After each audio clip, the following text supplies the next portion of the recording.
Assalamualaikum warahmatullahi wabarakatuh dan halo semuanya. Perkenalkan, nama saya Armansyah. Pada sesi kali ini kita akan membahas dan menganalisis kasus yang dapat kita hubungkan dalam perspektif hukum perusahaan. Pada pembahasan kali ini saya akan mengangkat kasus dari putusan nomor 55 garing PDD-sus garing PKPU garing 2024 garing PN Niaga Surabaya. Kronologinya, di sini ada PT Bumi Telaga Mas memiliki seorang direktur yang bernama Manesa yang menjabat pada tahun 2020 sampai dengan 2021.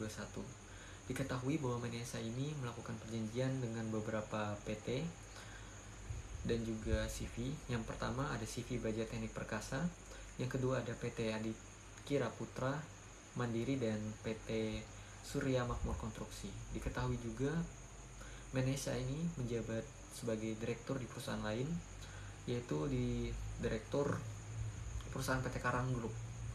Nah, diketahui juga bahwa selama menjadi direktur di PT Bumi Telaga Mas,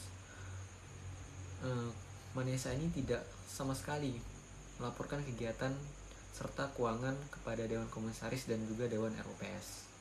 Dan juga komisaris ini tidak mengikuti rapat tahunan yang diadakan oleh Dewan RUPS atau Rapat Umum Pemegang Saham.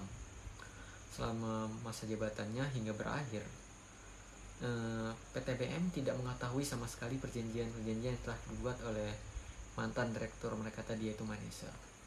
Jika kita melihat pada sisi kasus ini, kita dapat merujuk ke dalam salah satu doktrin yang ada dalam hukum perusahaan, yaitu doktrin ultra vires. Ultra vires sendiri merupakan sebuah doktrin di mana tindakan seseorang atau direktur yang melampaui batas kewenangan yang telah tercantum dalam anggaran dasar persorangan yang berkenaan dengan maksud dan tujuan dari persoalan tersebut. Berdasarkan menurut seorang pakar hukum di Indonesia, Munir Fuad, doktrin ultra vires adalah doktrin yang menganggap bahwa batal demi hukum setiap tindakan perseroan yang dalam maksud dan tujuan perseroan pada anggaran dasar perseroan tersebut, yang artinya bahwa setiap tindakan yang dilakukan di luar ruang lingkup yang telah ditetapkan dalam anggaran dasar dianggap tidak sah dan tidak mengikat perusahaan. Dimana tadi mantan direktur Bumi Telaga Mas, yaitu Manesa, ini tidak melakukan apa yang menjadi keharusannya atau menjadi pekerjaannya, yaitu melakukan laporan keuangan dan mengikuti kegiatan rapat RUPS yang diadakan tiap tahunan.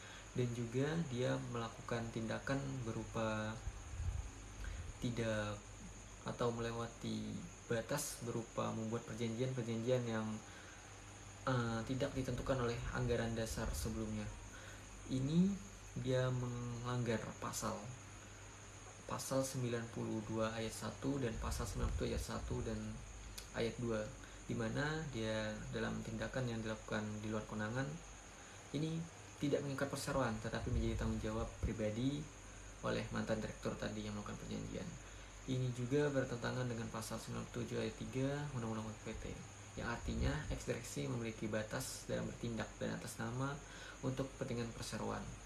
Jadi kesimpulannya bahwa tindakan yang tidak sesuai dengan maksud dan tujuan dalam anggaran dasar perseroan serta tidak dilaporkan secara formal dan dianggap sebagai perbuatan ultra vires yang menurut pasal 97 ayat 3 tadi Undang-Undang PT menjadi tanggung jawab pribadi mantan direktur dan tidak mengikat perseroan. Hal ini menegaskan pentingnya kepatuhan terhadap struktur dan prosedur hukum perusahaan agar perusahaan hukum adanya perlindungan hukum terhadap persoalan tetap terjaga. Mungkin sekian analisis dari saya dan sampai jumpa di video tugas selanjutnya. Dadah.